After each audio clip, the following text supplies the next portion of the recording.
In the summer, I felt a spot in my breast. I just sort of waited it out a little bit to see if it would change, and it didn't. And so I made a couple of appointments in late July. And then on August 1st, we got the official news that the results were in, and it was cancerous, that it was breast cancer. It's a strange day when a double mastectomy is good news.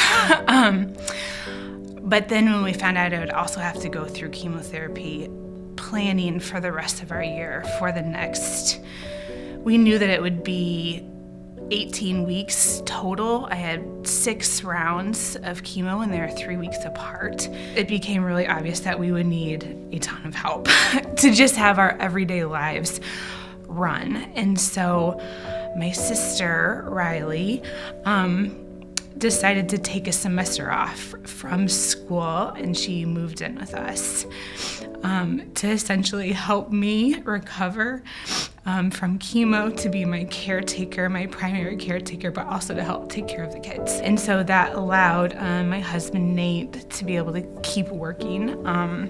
During this time, we were in the middle of the I Am series, the I Am statements in the fall. It just seemed like every week we were coming, there was another, sermon on suffering. And so it was just so much about that those who are faithful are pruned, so that you can bear more fruit. And we just looked at each other and immediately just thought, we're being pruned. Like, this is going to bear fruit, and we don't know for sure what it looks like now. But if people come to know Jesus because of this story somehow, that's worth it to me and to us as a family. Already for the last 4 months, there's been so much good. And I can see how I'm being stretched so far out of my comfort zone that never would have happened without this.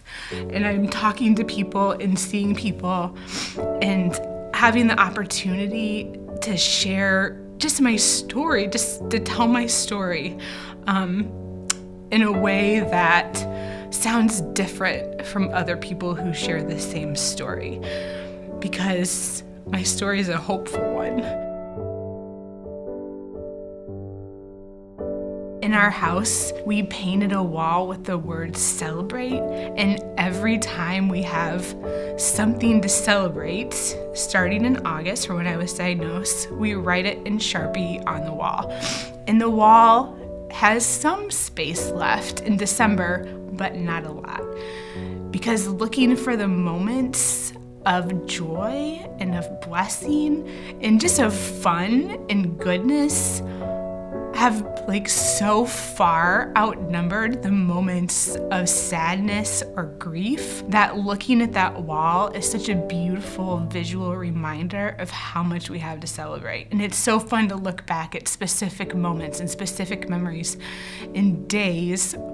And those are the things that we'll remember, not the days where I couldn't get out of bed, or not the days where we were at the doctor for 7 hours, or when I was getting chemo.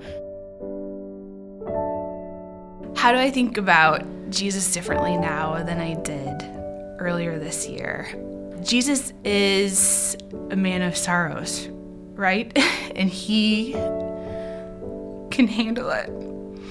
And he can handle my fear, and he can handle my anxiety, and he can handle my struggle. But not only can he handle it, he wants to.